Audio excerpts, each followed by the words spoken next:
अस्सलाम वालेकुम। जैसे कि हम जानते हैं कि पूरी दुनिया ग्लोबल क्राइसिस से गुजर रही है। इन क्राइसिस के दौरान एक नॉर्मल आदमी के लिए बहुत मुश्किल हो गया है आजकल के हालात के साथ डील करना। अब हम ये तो नहीं जानते कि ये क्राइसिस कब तक रहेंगे, लेकिन इन क्राइसिस के साथ मेंटली और इकोनॉमिकली बेहतरीन तरीके से किस तरह से हम लोगों ने डील करना है, उसके लिए आज हमने 2 माहिरीन का इंतखाब किया है। आज प्रोफेशनल्स की मदद से हम ये जानेंगे कि किस तरह से इन हालात के रहते हम फाइनेंशियली और मेंटली ख़ुद को स्टेबल रख सकते हैं। हमारे साथ मौजूद हैं डॉक्टर तहमीना, जो कि हेड ऑफ़ साइकोलॉजी हैं, और हमारे साथ मौजूद हैं डॉक्टर खुरम, जो कि फ़ाइनेंस एक्सपर्ट हैं। आज हम आपसे जानेंगे कि किस तरह से बेहतरीन तरीके से हम लोग आजकल के इन गुज़रते क्राइसिस में डील कर सकते हैं, इकोनॉमिकली और साइकोलॉजिकली। तो मेरा पहला सवाल है आपसे कि जब हम हर तरफ से बुरी ख़बरें सुनते हैं तो ऑटोमेटिकली हम खौफ़ज़दा हो जाते हैं, और जिसकी वजह से हम लोग शिकार हो जाते हैं डिप्रेशन और स्ट्रेस का।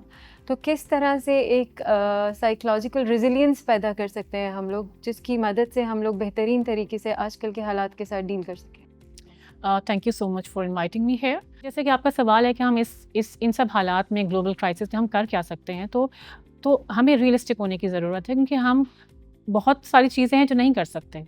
हमारे पास बहुत एक लिमिटेड काइंड ऑफ बाउंड्रीज़ हैं, बहुत लिमिटेड हमारे पास एक होराइज़न है जिसके बीच में रह के हमने ये सब काम करना होगा। तो हम सबसे पहले तो हम ये कहेंगे कि जितना हमारे एक्सेस में है, फॉर एग्जांपल अगर हम ये देखते हैं कि हम बहुत ज़्यादा जानना चाहते हैं कि क्या हो रहा है हमारे इर्द गिर्द, हमारे मुल्क में, मुल्क से बाहर क्या हो रहा है, और जो जंगी कैफियत इस वक्त बनी हुई है, तो हमें ये चाहिए कि सबसे पहले तो हम ये कट शॉर्ट करें कि जितना ज़्यादा हम स्क्रॉलिंग कर रहे हैं, जितना ज़्यादा हम न्यूज़ के साथ एक्सेस कर रहे हैं कि अच्छा अब क्या हो रहा है, अब क्या हो रहा है, तो बार बार का जो हमारा गैजेट का यूज़ या स्क्रीन यूज़ है, तो वो हमें इंड्यूस कर रहा है कहीं ना कहीं स्ट्रेस। तो what we can do is that कि हम उसको जो है वो ऑथेंटिकेट कर लें कि भाई हमने किसको जो है वो ऑथेंटिक साइट को हमने जो है वो विज़िट करना है, किसको जो है हमने जो है वो नहीं करना है। तो इसको सबसे पहले तो ये बहुत ज़रूरी है कि उसको हम सोशल मीडिया से कट ऑफ कर लें, या एटलीस्ट फ़िल्टर आउट कर लें कि जो रिलायबल सोर्सेज हैं हम उनको करें। और दूसरा ये है कि लिमिटेड रहें, मतलब ये नहीं है कि हर थोड़ी-थोड़ी देर के बाद हम गैजेट्स को भी यूज़ कर रहे हैं। तो हमें ये चाहिए कि हम 1-2 दिन में ज़रा अपडेट्स देख लें, उसके बाद फिर हम इसको इसको कंटिन्यू ना रखें। तो एक चीज़ तो ये हो सकती है कि जिससे हम जो है वो फ़िल वक़्त हम इसको कंट्रोल कर सकते हैं कि हमारा एक्सपोज़र कम से कम हो इन चीज़ों के साथ।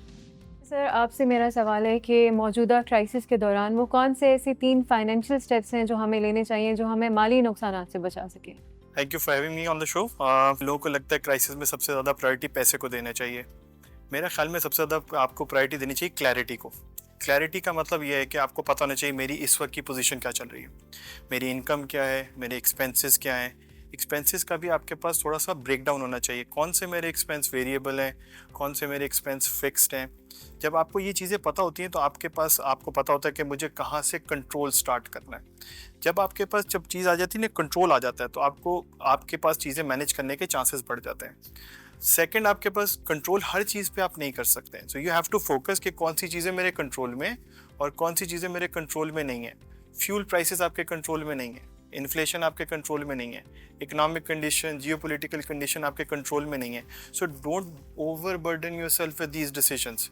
फोकस ऑन आपके कंट्रोल में क्या है, आपके स्पेंडिंग हैबिट्स आपके कंट्रोल में, आपके स्पेंडिंग बिहेवियर्स आपके कंट्रोल में, आपकी डिसीजन मेकिंग आपके कंट्रोल में। सो आपको फोकस इन चीज़ों पे करना चाहिए। अच्छा, जब आप इस पे कर लेते हैं, इसमें स्टीफन कोवे की एक बड़ी अच्छी सेइंग है कि फोकस ऑन योर इन्फ्लुएंस पे, आप जिस पे आपका इन्फ्लुएंस है उस पे फोकस करना चाहिए, ना कि जिस पे आपका कंसर्न है उस पे आपका फोकस होना चाहिए। So if you do that, I think ये सबसे ज़्यादा जो है ना आपको बेनिफिशियल रहेगा। और थर्ड जो एक चीज़ है जिसको हम लोग बहुत अंडररेटेड समझते हैं, मिस ने भी बहुत अच्छा एक्सप्लेन किया अभी, मेंटल हेल्थ। सही डिसीजन लेंगे, सही टाइम पे लेंगे, तो आई थिंक अब इसको मैनेज कर सकते हैं। तो I think this is the 3 steps everybody should do. किस तरह से साइकोलॉजिकली हम खुद को एक पॉजिटिव माइंडसेट की तरफ लेके जाते हैं? जैसे कि इतनी नेगेटिविटी है एनवायरनमेंट में हमारे इर्द गिर्द क्राइसिस के दौरान, तो ऐसी कौन सी मेंटल प्रैक्टिसेस कर सकते हैं, या ऐसी कौन सी आदत हैं जो हम डेली बेसिस पे अपना सकते हैं, जिसकी मदद से हम अपने आप को एक वो नेगेटिव माइंडसेट से निकाल के पॉजिटिव माइंडसेट की तरफ लेके जाएं? देखिए, जब से कोविड हुआ है, कोविड के बाद से आप देख रहे हो कि बहुत ज़्यादा फ्रीक्वेंट चेंजेस आ रहे हैं, लोगों के अंदर टेम्परामेंट्स में बहुत चेंजेस आए हैं। अब ये जो सिचुएशन आई है, तो इसके अंदर हमें ये देखना है कि हम किस तरह से अपने लाइफ़स्टाइल में चेंजेस कर सकते हैं। सबसे पहले तो यही है कि आपको अच्छी सेहत के लिए, अच्छी जिस्मानी सेहत की, ज़हनी सेहत के लिए जिस्मानी सेहत भी उतनी ही बहुत इंपॉर्टेंट है। तो आपको क्या करना है कि आपको सबसे पहले तो अपनी एक्सरसाइज रूटीन में आप एक्सरसाइज अपनी उसमें डालिए, बिल्कुल उसको प्रायोरिटाइज करें। आप कोशिश करें कि आप अपने आप को कम से कम स्ट्रेसर्स के साथ जो है वो उसके साथ आप एक्सेस आपका कम हो। फॉर एग्जांपल ये जो हम डूम स्क्रोलिंग कर रहे होते हैं कि अब क्या हुआ है, अब तो हमें पता है कि बुरा ये मतलब इतना कोई अच्छा हमें होपफुल नहीं है इन चीज़ों के बारे में, बट फिर ये है कि आप अपने आप को थोड़ा सा कट शॉर्ट करें। अपार्ट फ्रॉम दैट कुछ साइकोलॉजिकल टेक्निक्स हैं जो हम यूज़ कर सकते हैं अपनी डेली रूटीन में, जैसे फॉर एग्जांपल आप मेडिटेशन कर सकते हैं। मेडिटेशन आपको बहुत हेल्प करती है आपका स्ट्रेस रिड्यूस करने में। कुछ ग्राउंडिंग टेक्निक्स हैं कि जिसमें आप कोशिश करें कि आप नंगे पाँव खुली जगह पे ठंडी जगह पे चलिए, या आप मॉर्निंग वॉक स्टार्ट कर दें। तो ये बहुत सारी चीज़ें जो नेचर के साथ एक्सेसिबल हैं। एक्सपोजर। बिल्कुल एक्सपोजर बहुत इंपॉर्टेंट होगा। बच्चों के लिए भी हम ये है कि बहुत ज़्यादा हम क्योंकि कोशिश ये करें कि फैमिली के साथ एक्सपोजर अपना इन्वॉल्वमेंट है वो उसको बढ़ा दें, कि आप ज़्यादा से ज़्यादा टाइम कोशिश करें कि अपनी फैमिली के साथ, कि जो लोग आपके बहुत ज़्यादा सिग्निफिकेंट पीपल हैं उनके साथ आप टाइम स्पेंड करें। क्योंकि अब ये वो टाइम है कि जिसमें हमें अपने जो अटैचमेंट है या जो उस पर काम करना है कि हमें किसके साथ ज़्यादा अटैच रहना है, हमारे लिए क्या बेहतर है। तो हमें अपने बच्चों, अपनी इमीडिएट फैमिली मेम्बर्स के साथ जो है जितना ज़्यादा अच्छा टाइम स्पेंड कर सकते हैं वो हमारे लिए हेल्पफुल होगा कि हम इन स्ट्रेसेस से दूर रह सकें। कॉमन इंसान है और उसकी एक ही सैलरी है और उस सैलरी में जो घर का बजट है वो बराबर नहीं हो रहा, तो ऐसी कौन सी साइड जॉब्स हैं जो वो कर सकता है, और ऐसे कौन सी जो है वो मैनेजमेंट आइडियाज़ हैं जिससे वो सेविंग भी कर सकता है और इन्वेस्टमेंट भी कर सकता है किसी बेहतरीन जगह में, ताकि वो हैंड टू माउथ कंडीशन में ना आए। अच्छा, जब हम लोग बजट का जिक्र करते हैं ना, तो हमारे जहन में कॉस्ट कटिंग आती है, और उसमें ये होता है कि बजट में हम ये करेंगे। लेकिन अगर आप बजट को देखें कि technical financial point of view से, बजट आपका प्लान भी है, बजट आपकी स्ट्रैटेजी भी है, बजट आपका कम्युनिकेशन भी है। और बजट में दो चीज़ें होती हैं, एक इनकम होती है, एक एक्सपेंस होती है। तो हम लोग सारा फोकस कर रहे होते हैं एक्सपेंस साइड के ऊपर। उसकी वजह से क्या होता है कि फ़र्ज़ कर लें, अगर आपने एक बजट बनाने की कोशिश की है और ये कम्युनिकेटेड नहीं है, जैसे आपके घर में आपको नहीं पता आप कंफर्ट जोन में चल रहे हैं, आप क्राइसिस मोड में चल रहे हैं, सर्वाइवल मोड में चल रहे हैं, लेजर मोड में चल रहे हैं, तो उससे क्या होगा, हर किसी की स्पेंडिंग्स जो हैं वो डिफरेंट होगी, घर अलाइंड नहीं होगा। अलाइनमेंट के लिए क्या है कि सबको एक ही बात कम्युनिकेटेड हो कि भाई this is what we are doing और this has to be done in team, मतलब ऐसा नहीं है कि इंडिविजुअल हो रहा है। तो ये जो छोटे छोटे एलिमेंट्स हैं, they will help you with your expenses part. Secondly, जब हम बजट बनाते हैं और तो हमें साथ साथ ये फोकस भी करना चाहिए how to improve our odds of income. हम इनकम कैसे इंक्रीज कर सकते हैं, तो जैसे छोटे छोटे आइडियाज़ हैं। आप स्किल सेट्स, अब तो एक दो महीने में स्किल सेट मिलता है, आप स्किल सेट लेते हैं, उसको वापस मार्केट में सेल आउट करते हैं and you start earning. But this is not easy, मतलब ये ऐसा नहीं है कि आप फ़ौरन आप कहेंगे कि अच्छा जी मैंने आज स्किल सेट ली है, कल मैं अप्लाई करूँगा, परसों मैं कमाना शुरू हो जाऊँगा। Obviously this is going to need time and resources, और टाइम रिसोर्सेज के साथ मेंटल हेल्थ, कि हाँ ये डेडिकेटेड काम है, it's a formation of habit rather than कि वन टाइम एक्टिविटी करें।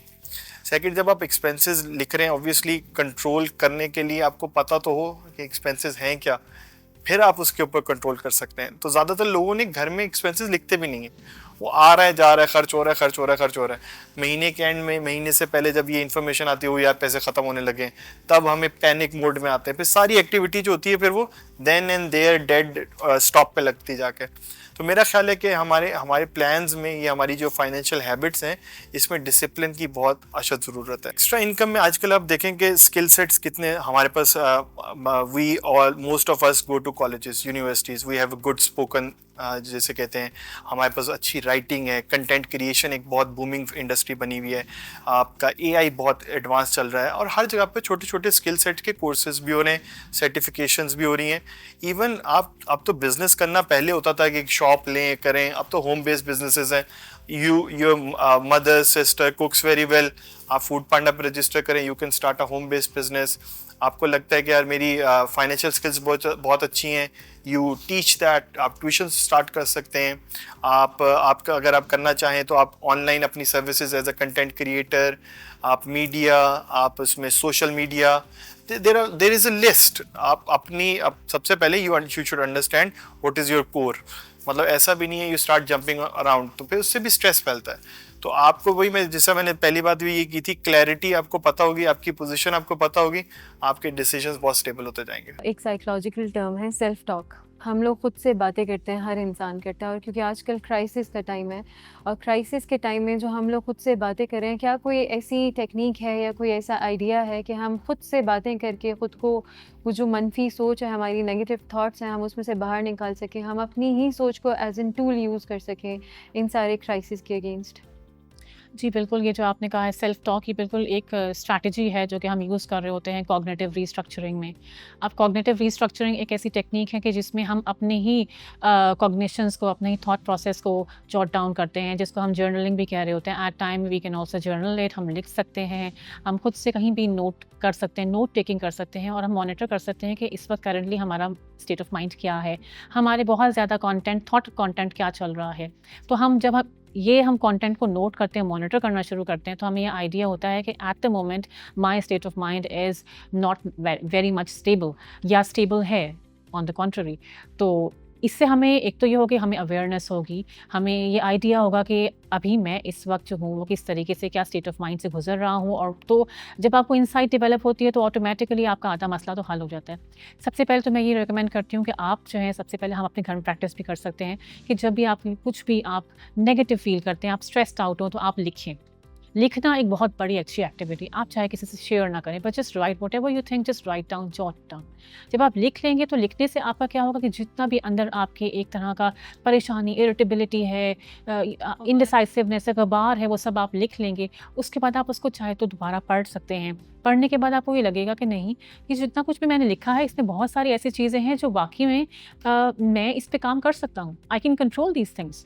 ये बहुत ज़्यादा मैंने ओवर थिंकिंग कर ली है। तो जब आप उन सब पॉइंटर्स को नोट डाउन करते हैं और फिर उसको खुद से पढ़ते हैं, तो आपको खुद भी इंसाइट डेवलप होती है कि ओके, ये वो चीज़ें हैं जिन पे मैं काम कर सकता हूँ, मैंने बहुत ज़्यादा सोचा है, I should not do this thing. तो आपकी सेल्फ इंसाइट डेवलप हो रही होती है। ये बहुत हेल्प करती है आपको कि अपने थॉट प्रोसेस को आप मॉनिटर कर सकते हैं। और फिर उसके बाद जब हम कॉग्निटिव रिस्ट्रक्चरिंग की बात करते हैं, तो एक तो आपकी इंसाइट डेवलप तो हो गई, लेकिन अब आप ये सोचेंगे कि अब इसमें आपको थोड़ा सा हेल्प चाहिए होती है, थोड़ा सा एक्सपीरियंस लोगों की हेल्प चाहिए होती है। तो आप चाहें तो अपने इर्द गिर्द के लोगों में जिन पे आप ट्रस्ट करते हैं, आप उनको अप्रोच कर सकते हैं। जैसे कि आपका पेरेंट्स हैं, आपके मेंटोर, टीचर्स हैं, जो भी आप जिनसे, जैसे हम यहाँ के डायमेंशंस हैं, तो हमारे पास बच्चे आ रहे होते हैं इस तरह से अपने प्रॉब्लम्स लेकर, तो उसमें हम उनको गाइड कर सकते हैं कि अच्छा ठीक है, if you think that you are feeling a bit tired और फ्रस्ट्रेट और बर्न आउट फील करो, तो हम क्या कर सकते हैं, इसके ऑल्टरनेट वे क्या हो सकता है, तो हम उसमें उनको जो है वो हेल्प आउट कर सकते हैं। अच्छा सर, आपसे मेरा ये सवाल है कि जो स्टूडेंट्स हैं उनका कोई एक सेट इनकम नहीं होता, तो वो किस तरह से आजकल के क्राइसिस में रहते हुए अपनी मनी मैनेजमेंट कर सकते हैं, और ऐसे कौन से आइडियाज़ हम उनको दे सकते हैं जिससे वो समझदारी से अपने बजट्स को मैनेज कर लें? अच्छा, अब जब कभी कभी आप किसी स्टूडेंट से, यूथ से बात करें, तो उनसे कहा जाता है कि अपने पैसों को ज़रा ध्यान से स्पेंड करो, and most of the time answer यही होता है, पैसे हैं ही नहीं। अच्छा, वो इस चीज़ को गिनते नहीं है कि the pocket money is also the money that was with them.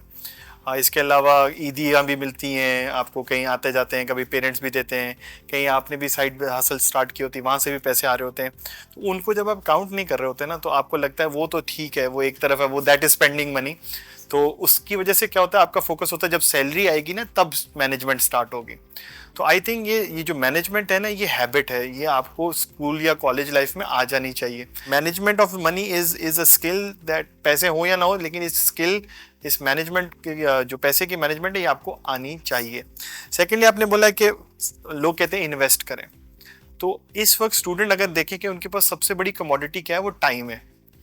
इस वक्त उनको शेयर लेना, गोल्ड में लेके रखने से मुझे लगता है सबसे बड़ी जो इन्वेस्टमेंट है वो खुद है। They should invest on your self. तो अगर आप लेते हैं गोल्ड में मुझे डबल हो जाएगा, लेकिन अगर तुमने एक अच्छा स्किल सेट ले लिया, तुमने एक अच्छा वो अडेप्ट कर लिया, लर्निंग हैबिट अडेप्ट कर लिया, तो मे बी तुम्हें अगर गोल्ड डबल दे रहा है, तो यू योर सेल्फ माइट पे यू 300 टाइम्स। बहुत बहुत शुक्रिया। हमने एक छोटी सी कोशिश की कि प्रोफेशनल्स की मदद से हम किस तरह से इकोनॉमिकली और फाइनेंशियली ख़ुद को स्टेबल रख सकते हैं। एक छोटी सी बात आप सबसे शेयर करनी चाहूँगी मैं, कि लंबी है गम की शाम, लेकिन शाम ही तो है, ढल जाएगी और रोशन सुबह ज़रूर आएगी। Stay strong, stay healthy.